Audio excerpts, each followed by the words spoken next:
myself, well, what energy am I putting out that I'm attracting these type of people into my life? It wasn't even really about him. Like, condolences to his family, because I'm sure that's a tough pill to swallow. You know, I reached out to his cousin this morning because her and I are cool. Granted, whatever the situation is with him, I like her. You know, and so I said this has to be difficult for their family, and I just wanted her to know, like, you guys are in my thoughts and my prayers, and I'm sending you love. But you know, for me, it was like, okay, so now you had this guy lie on you.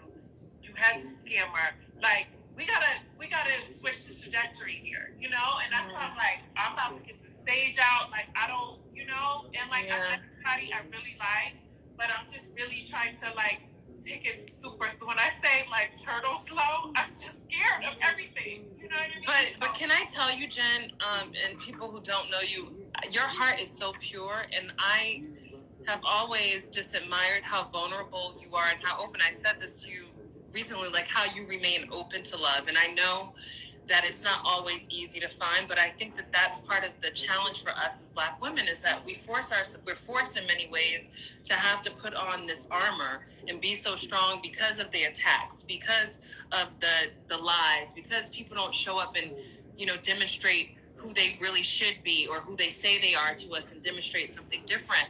But what I appreciate about you is like even taking this time, and thank you for sharing. And I'm sorry that you're going through this and feeling this way, because I know it's super emotional. But for one, standing in your truth regardless of what other people say.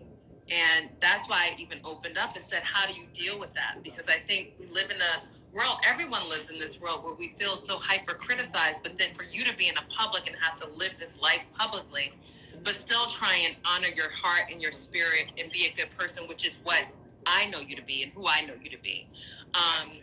So I appreciate your vulnerability and your truth, but I also honor your pain.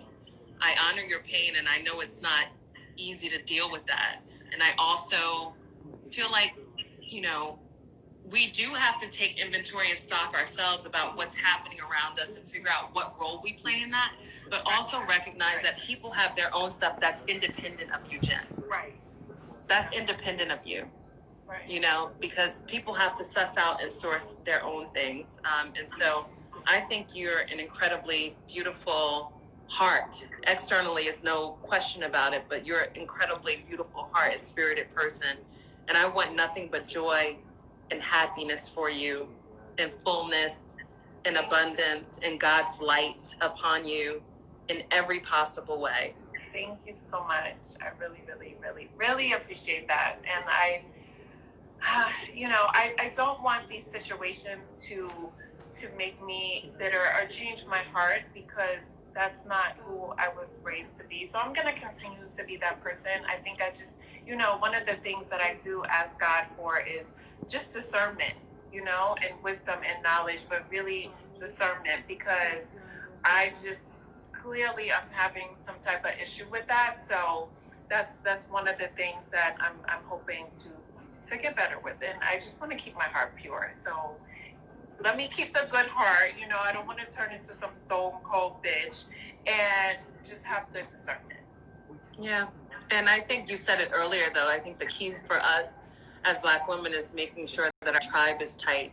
And so, it's so interesting. Because of my situation and the fact that I'm opening my heart to love and falling in love, and which is beautiful thing. I mean, I know, and I'm like the classic kind of like, I'm good, like all the way north, all the way to orange is like, nah, I'm good. Jersey girl. All the way through and through. County.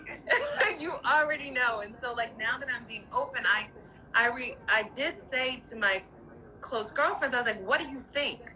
And not because what they think has to necessarily dictate what I do, but when you have tribe that you trust, that knows you, they can feel empowered to see something or a truth that you might not see. And if you trust that, that's very different than the outside world. So just keep your tribe tight, Jen, and know the people I know. My manager called me today, and she was like, we need to get a cleansing for you. We need to she's like, wait, who are you with in Atlanta, and who are you around? And I'm like, see, I don't keep a lot of people around me. You know what I mean? Like, I don't, because I'm like, I don't, first of all, I don't like people to come to my house. I don't want anybody to know where I live. I'm like, I get real like freaked out, you know, just because I've been through some bad situations. So I'm like, I really have to be okay with being alone sometimes. Like a lot of my best friends, my good friends, people that I call family, they don't live here. So it's like I enjoy when I'm able to like travel and see them.